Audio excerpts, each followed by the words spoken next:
Hello students, this is Nisha Agrawal and welcome to Learn with Alice classes. So today we are going to discuss about the addition and the subtractions on the algebraic expressions. अच्छा, और अभी तक हमने algebra में और क्या क्या समझा है। अलजेब्रा में हमने सिर्फ कुछ भी नहीं समझा अभी तक, सिर्फ ये समझा है कि टर्म क्या होती है, ठीक है, कोफिशिएंट्स क्या होते हैं, फैक्टर्स क्या होते हैं, ये सब हमने अभी तक समझा है।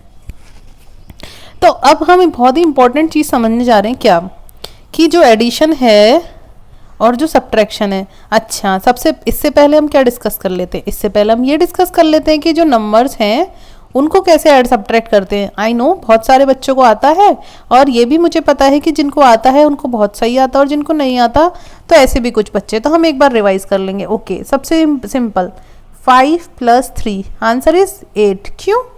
क्योंकि दिस इज +5, दिस इज +3, तो इट विल इक्वल्स टू +8। अच्छा, अगर प्लस का साइन होता है तो हम उसको नहीं शो करते, ठीक है, इसलिए हमने 5 के आगे भी प्लस नहीं दिखाया और 8 के आगे भी नहीं दिखाया। अब सपोज ये होता 5 - 3, तो एक क्या है, एक प्लस है, एक माइनस है। ऐसे केस में हम हमेशा क्या करते हैं, माइनस करते हैं।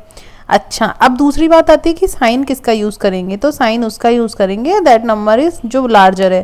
तो यहाँ कौन है लार्जर नंबर इज 5, ठीक है, ये दोनों चीज़ें तो क्लियर है। अच्छा, अब अगर हम दोनों ही नंबर माइनस में रखें तो ये भी माइनस, ये भी माइनस, तो अब साइन का कोई टेंशन ही नहीं है। साइन एक ही साइन है तो नेगेटिव नेगेटिव तो साइन लगा दो, पहले साइन नेगेटिव आ जाएगा। और उसके बाद इसको ऐसे समझना है, ऐड करना है। जब दोनों साइन सेम होते हैं हमेशा तो ऐड करेंगे। इसमें भी दोनों साइन सेम है तो ऐड, इसमें भी दोनों साइन सेम है तो ऐड, और साइन कौन सा लगा देंगे, जो दिखाई दे रहा है, तो माइनस, तो दैट इज ठीक है। अच्छा, अब इसमें थोड़ा सा और मॉडिफिकेशन कर दें। अब क्या दिख रहा है, माइनस प्लस दिख रहा है, और माइनस प्लस क्या बताया था कि माइनस ही करना है, तो 5 3 2 हो जाएगा। उसके बाद बात कर रहे थे कि साइन क्या लगाएंगे, तो हमेशा साइन वही लगाएंगे, जो नंबर बड़ा है, 5 बड़ा है तो माइनस का साइन। ये चारों चीज़ें क्लियर है, ठीक है। अब एक कॉन्सेप्ट आता है मल्टीप्लिकेशन का। अब उसमें दे दे कि 5 × 3, दोनों प्लस के, प्लस इंटू प्लस क्या आता है, 15, प्लस का आ जाएगा। अब ये होता है 5 × -3, तो एक प्लस है एक माइनस है, तो आंसर आता है माइनस। अब क्या करें, दोनों ही माइनस के हो जाएं अगर, तो दोनों माइनस होते हैं तो मल्टीप्लाई तो कर दिया, 15 आ गया, पर जो साइन आता है वो प्लस का ही आता है, बस इतनी बात याद रखनी है। और माइनस प्लस जो होता है तो साइन आता है माइनस का, बस खत्म। तो मल्टीप्लिकेशन में माइनस प्लस माइनस होता है और माइनस माइनस प्लस हो जाता है, और एडिशन में minus plus depends upon the sign, depends upon the number, है ना। वैसे तो करेंगे तो सब्ट्रैक्शन ही, और माइनस माइनस माइनस ही आता है, और एडिशन करते हैं, माइनस माइनस माइनस और ऐड, इसमें माइनस और depends on the number, sign. बाकी वैसे करेंगे इसमें सब्ट्रैक्शन। यहाँ तक मुझे लग रहा है आप सबको समझ में आ गया होगा। तो ये अगर ये क्लियर है तो हम ये वाली ऑपरेशंस बहुत इजीली सीख जाएंगे। देखो कैसे। अब इसमें एक मोनोमियल दिया है। अच्छा है, पहले बताओ ये एक मोनोमियल है या बाइनोमियल एक्सप्रेशन है, तो 3x 4x 2 टर्म्स, तो बाइनोमियल हो गया। गलत। क्यों? क्योंकि बाइनोमियल एक्सप्रेशन वो होता है, मैंने आपको लास्ट क्लास में भी डिस्कस किया था, कि जिनमें अनलाइक टर्म्स होती है। अब ये 3x है, ये 4x है, ठीक है, तो 3x है और ये 4x है, तो they are not unlike terms, they are like terms. So what we can do, we can add them. कैसे? सबसे स्टेप नंबर 1 कि कितनी टर्म्स हैं, दो। हर टर्म का क्या लेना है आपको, न्यूमेरिकल कोफिशिएंट। कितना है इसका, 3, और इसका कितना है, 4, और जो वेरिएबल है उसको बाहर क्या आ जाएगा, 7x। सिमिलरली इसमें न्यूमेरिकल कोफिशिएंट 3, इसमें 4, इसमें हम पेन चेंज करेंगे, इसमें 5, 3 + 4 7 + 5 12, और वेरिएबल क्या था इसमें, x। समझ में आया? अच्छा, अब सब्ट्रैक्शन में भी क्या है, इसने बोला 3n को 4n में से सब्ट्रैक्ट करो, तो 4n - 3n, न्यूमेरिकल कोफिशिएंट 4। अच्छा, और मैंने आपको बताया ही था ये चीफ गेस्ट माइनस हमेशा साथ में रहेगा, तो इस टर्म का कोफिशिएंट विल बी -3 और n, तो 4 एक क्या है, एक प्लस है एक माइनस है, क्या होगा, सब्ट्रैक्शन। साइन किसका आएगा, जो बड़ा है, तो 1n n, ठीक है।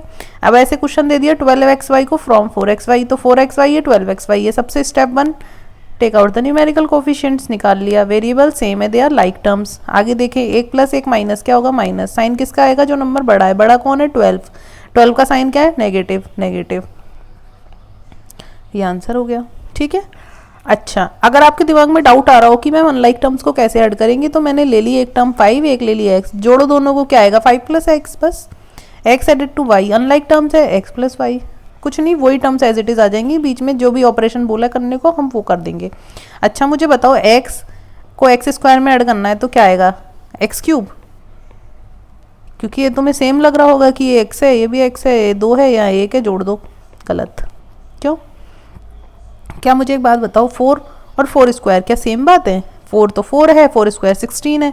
इसी तरह से x और x स्क्वायर इक्वल नहीं है, यानी कि दे आर नॉट सॉरी, यानी कि they are not like terms. So answer would be x plus x square. ठीक है, समझ में आ गया? ठीक है, अब जैसे एक क्वेश्चन और करते हैं। फॉर एग्जाम्पल, अब हमें क्या करना है, 5 प्लस 2x को और 3x प्लस 4 को ऐड करना है। ठीक है, तो सबसे पहले क्या करना है, स्टेप 1 लाइक टर्म्स को कलेक्ट टुगेदर। तो हम सबसे पहले शुरू कर रहे हैं वेरिएबल्स से, और इनको हम ब्रैकेट के अंदर रख रहे हैं, और ब्रैकेट के बाहर हम कोशिश करेंगे कि प्लस का ही साइन रखें। अब सेकंड स्टेप क्या रहेगी, take out the numerical coefficient of this term is 2, numerical coefficient of this term is 3। Variable तो x है, और 5 प्लस 4 दोनों प्लस के हैं तो क्या हो जाएंगे प्लस, दोनों प्लस के हैं तो क्या हो जाएंगे प्लस, और ये क्या हो गया आंसर। अब ये दोनों कैसी हो गई, अनलाइक टर्म्स, तो आंसर क्या होगा अनलाइक टर्म्स में आ जाएगा, यानी कि हम इनको आगे नहीं जोड़ सकते। अच्छा, अब अगला दे दिया, subtract a minus b from 3a minus b plus 4, तो ये लिख दिया, इसमें से इसको माइनस करना है। अच्छा, अब स्टेप 1 कि आप ओपन द ब्रैकेट, इससे पहले की स्टेप है, तो इसको हमने एज इट इज उतार लिया, उतार लिया। अब ओपन द ब्रैकेट, ब्रैकेट का मतलब होता है मल्टीप्लिकेशन, तो माइनस, और ये किसका है प्लस का, तो माइनस इंटू प्लस क्या होता है, मैंने बताया था आपको, minus, minus into minus will give us plus, तो ब्रैकेट ओपन हो गया। Now what will be our next step, collect the like terms together.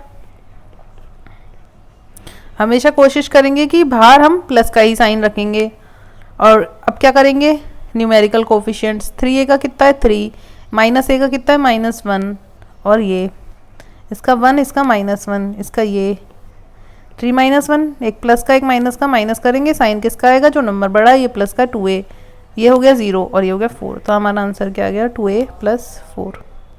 अच्छा, अब जरा ये वाला क्वेश्चन देखेंगे हम, कह रहा है कि ऐड करो इसको पूरे को, 12m माइनस 9m, तो हम क्या करें, लाइक टर्म्स को एक साथ लिख ले रहते हैं, तो 12m plus 9m plus 5m minus 7m minus 4m square minus 10, तो ये हमारी लाइक टर्म्स हो गई। उसके बाद विल ग्रुप अकॉर्डिंग टू, अच्छा एक मिनट, अब मैंने आपको बताया था माइनस वाले को हम ब्रैकेट में रखेंगे और फिर हम प्लस की कोशिश करेंगे बाहर लगाने की, तो ये कोफिशिएंट हो गया 12 माइनस 9 प्लस 5 माइनस 7, और ये हो गया m, फिर ये प्लस और ये माइनस 4m स्क्वायर, इसका कोई भी नहीं है दोस्त या भाई बंद, तो हम इसको एज इट इज़ रख लेंगे। अब देखो इम्पॉर्टेंट चीज़, इसको कैसे ऐड करोगे आप बताओ। सबसे पहले आप सेम साइन वाले नंबर जोड़ लो, सेम साइन वाले कौन कौन से, एक तो 12 और एक 5 है, तो कितना हो जाएगा 17, और सेम साइन वाले कौन है 9 और 7, तो जोड़ लिया, कितना आ गया 16 प्लस, ठीक है, कितना हो गया m माइनस, अब प्लस इंटू माइनस माइनस 10, ये आंसर हो गया। क्लियर है यहाँ तक कहानी? ठीक है, नेक्स्ट देखते हैं, सब्ट्रैक्ट दिस फ्रॉम दिस, तो हमने अरेंज कर लिया। Step 1 open the bracket, 30ab plus 12b plus 14a, minus into plus is minus, है ना, minus into minus is plus, ठीक है, तो ये कितना हो गया 10b माइनस इंटू क्या है यहाँ पे माइनस है,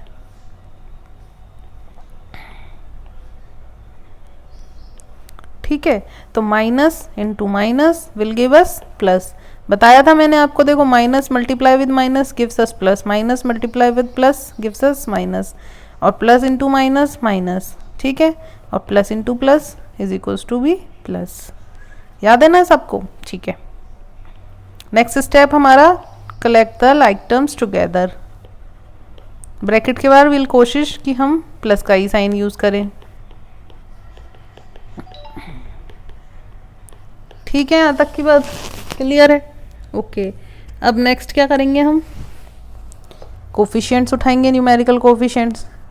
तो 30 minus 24 AB plus 12 plus 10 B plus 14 plus 18 A। और इसके बाद मैं उम्मीद कर रही हूँ कि आप सब कर ही लेंगे। ये कितना हो जाएगा 6 AB, ये कितना हो जाएगा 10 10 20 22 B, और ये कितना हो जाएगा 32 A। ठीक है, ओके। नेक्स्ट, अब हमने एडिशन सीख लिया, सब्ट्रैक्शन सीख लिया, और बहुत अच्छे से हम जब एक्सरसाइज डिस्कस करेंगे तो उसमें आप जब प्रैक्टिस करोगे तो आपको और मज़ा आएगा, है ना। अभी जैसे आपको थोड़ा बहुत अच्छा अभी लग रहा होगा, फिर जब हम एक्सरसाइज डिस्कस करेंगे तो उसमें आपको और भी मज़ा आएगा। कैसे? और आपको याद है ना, अपन को चीफ गेस्ट को तो बिल्कुल ही नहीं भूलना। चीफ गेस्ट के आगे जो माइनस साइन है उसको बिल्कुल नहीं भूलना, दैट इज़ वेरी इंपॉर्टेंट। ठीक है, चलो अब देखो, अब हम नेक्स्ट मेथड सीखेंगे, सब्स्टिट्यूशन मेथड। आपके दिमाग में आ रहा होगा, ठीक है मान लो यहाँ तक पहुँच गए तो उसके बाद क्या क्या है इसका रिजल्ट? कुछ भी नहीं है। हाँ, अगर आपको ए बी की वैल्यू पता चल जाए तो यू कैन ईजिली नो कि व्हाट इज़ द नंबर, कि इसको मेरे को पूरे को सॉल्व करके नंबर क्या आएगा। तो वही हम सीखने जा रहे हैं कि सब्स्टिट्यूशन मेथड का मतलब यही है कि अगर हमको किसी भी एक्सप्रेशन का न्यूमेरिक वैल्यू चाहिए, यानी कि सिर्फ नंबर फॉर्म में, कोई वेरिएबल नहीं चाहिए हमको। तो जैसे इसने कहा x + 4 है और x की वैल्यू कह दी कि 2 है, अब बता दो इसका आंसर क्या हो जाएगा? तो 2 हम पुट कर देंगे, तो 6 would be your answer, right. इसी तरह से अब ये तो एक ही वेरिएबल में एक्सप्रेशन था, अब 2 वेरिएबल एक्सप्रेशन आ जाए तो जैसे x + y + 2, जैसे अभी हमने सॉल्व करा था, इसको ही करते हैं कि 3 कितना हो गया था ये 6AB plus 22B plus 32A। अब इसमें आपको दे दिया A1 है B2 है, तो कैसे करेंगे? A1 B2 A1 B2 A1 B2। ठीक है, अब देखो 1 × 2 × 6 12, 22 2 ज़ा 44 32, 4 2 6 2 8, 3 4 7 1 8, तो हमारे को आ गया ना आंसर 88 न्यूमेरिक टर्म्स में। अब आप पता थोड़ी चल रहा है कि कौन ए बी टर्म थी, कौन बी थी, कौन क्या थी, ऐसे ही है। तो ऐसे जैसे ये करना है, ए की दे रखी है 4, बी की दे रखी है 3, 7 4 = 28 माइनस 4 3 = 12, कितना आया आंसर? ठीक है, अच्छा अब एल्जेब्रिक एक्सप्रेशन और सोचो, बचपन में कभी यूज़ किया है? 4L सुना है? साइड स्क्वायर सुना है कभी? हाँ सुना है, area of square, side square, और area perimeter of equilateral triangle is 3A, A side of a triangle. क्या है ये सब जनरल फॉर्मूले हैं जो हमने वेरिएबल की मदद से क्रिएट किए। और वेरिएबल क्या है? अलजेब्रा। इसका मतलब अलजेब्रा का सबसे इंपॉर्टेंट यूज़ जो है जनरल फार्मूला क्रिएट करने में। जैसे आपने सुना होगा कि जो है क्या बोलते हैं कि आपको पेरीमीटर ऑफ वो बताइए, सिलेंडर का एरिया बताओ, तो आप बोलते हो πr²h। तो r क्या है, h क्या है, वेरिएबल्स हैं। तो हम किसी भी सिलेंडर का एरिया निकाल सकते हैं, तो इसको ही बोलते हैं हम जनरल फॉर्मूला। जनरल मतलब जो सबके लिए जनरल है। सिर्फ एक बता दिया भाई, एक सिलेंडर है जिसकी रेडियस r है, हाइट h है, तो अब इसका एरिया बता दो या वॉल्यूम बता दो, सॉरी वॉल्यूम है πr²h इसका। ठीक है, यहाँ तक की बात क्लियर? ठीक है, अब हम देखते हैं जैसे पेरीमीटर ऑफ स्क्वायर की बात करें तो क्या होता है, सारी साइडों का समी जो होता है वही पेरीमीटर होता है। पेरीमीटर का मतलब यही होता है। अब ये क्या है, लाइक टर्म्स है, so we can add them. So what is our first step is to take out their coefficients. Numerical coefficients निकाल लिए, है ना। अब इन सबको जोड़े 1 1 2 3 4 L, तो यही तो हमारा आंसर है। यही होता है जनरल फॉर्मूला। जैसे रेक्टेंगल का पेरीमीटर देखें, अब हम पहले हम क्या करेंगे, लाइक टर्म्स का ग्रुप बनाएंगे, बना लिया। उसके बाद हम क्या करेंगे, कोफिशिएंट्स निकाल लेंगे, निकाल ली। उसके बाद हम क्या करेंगे, ऐड कर देंगे 2L + 2B, यही तो होता है। और 2 और कॉमन ले लो, ये हो गया। पेरीमीटर इसका निकालें तो A + A + A, A क्या है, कौन न्यूमेरिकल कोफिशिएंट निकाल लिए 3A would be your answer. जैसे स्केल इन ट्राइंगल का निकालें तो A + B + C। अच्छा अब इसमें भी कर दे 1 1 1 कोफिशिएंट, नहीं क्यों, क्योंकि ये तीनों वेरिएबल्स अलग अलग हैं, because this sides are different in scale and triangle. मैंने पढ़ाया था ना, मेरी जो पहली क्लास थी लाइन्स एंड एंगल्स की, उसमें मैंने पढ़ाया था कि स्केल एंड ट्राइंगल्स क्या होते हैं। तो स्केल एंड ट्राइंगल्स वो होते हैं जिनकी तीनों साइड्स अलग अलग होती हैं, ठीक है। अच्छा और क्या यूज़ हो सकता है, और ये यूज़ हो सकता है, मान लो आप कोई पजल सॉल्व कर रहे हो, या आप कोई पजल बना रहे हो, या कोई पैटर्न बना रहे हो कि लाइक आपने पैटर्न बनाया 1 सर्कल, फिर आपने बनाया 2 सर्कल, फिर आपने बनाया 3 सर्कल, है ना। उसके बाद आप चाहते हो कि मैं जो 40 नंबर का जो सर्कल बनाऊंगा, ठीक है, तो जैसे मैंने बनाया, एक मिनट फिर से करते हैं। इसमें मैंने ये फर्स्ट नंबर का सर्कल है जिसमें मेरे 2 सर्कल यूज़ करे मैंने। ये कोई पैटर्न बनाया है, फिर मैंने उसमें 3 सर्कल यूज़ करें, फिर कोई पैटर्न बनाया, मैंने उसमें 4 सर्कल यूज़ करें। इस तरह से मैं चाहती हूँ मैं 40वें नंबर पे जो सर्कल बनाऊंगी उसमें मैं कितने सर्कल यूज़ करूँगी। तो आप यहाँ देख सकते हो कि प्लेस है 1 तो सर्कल है +1 यानी कि 2, प्लेस है 2 तो सर्कल है 3 यानी कि +1, 3 + 1। तो आप समझ पा रहे हो, अगर मेरे को n नंबर का सर्कल बनाना है तो मेरे पास n+1 सर्कल होने चाहिए, यानी कि 40th जो सर्कल बनेगा उसमें कितने सर्कल्स रिक्वायर्ड होंगे, 41। समझ में आई बात। इसका मतलब कि हमें अगर पैटर्न ये हो कि n, तो अगर उसका सक्सेसर चाहिए तो what we will do is n+1 is a variable. ऐसे ही अगर n कोई नंबर है तो 2n हमेशा एक इवन नंबर होगा, 2n+1 ऑड नंबर होगा। कैलकुलेट करें, जैसे n मैंने 1 मान लिया तो 2 × 1 क्या आ जाएगा 2, और 2 × 1 + 1 क्या आ जाएगा 3। तो देखो हमेशा ये हो रहा है। आपको इवन नंबर पे भी करके चेक कर लेते हैं। 2 2 = 4 और 2 2 + 1 = 5, तो ये भी वही दे रहा है ऑड नंबर। समझ में आ गया। अच्छा अब देखो एक पैटर्न, पोजीशन 1 पे 1 स्क्वायर है, पोजीशन 2 पे 4 स्क्वायर्स हैं, पोजीशन 3 पे 9 है, पोजीशन 4 पे 16 है। तो आप बताओ पोजीशन 5 पे कितने स्क्वायर्स बनेंगे। कैसे बताओगे, एक तरीका या तो पैटर्न ड्रॉ करोगे, नहीं तो कोई अगर एल्जेब्रिक जनरल फॉर्मूला आप क्रिएट कर लो तो आप बता दोगे।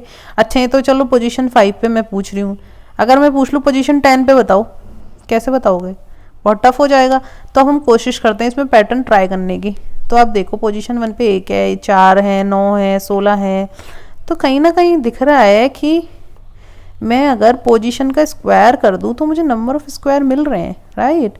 तो ये 5 का स्क्वायर यानी कि 5th पोजीशन पे नंबर ऑफ 25 होंगे। तो जनरल फॉर्मूला क्या बन गया, n²। अब आपसे क्या पूछा, 10th पोजीशन पे लो 100 स्क्वायर्स, है ना, कितना ईजी हो गया।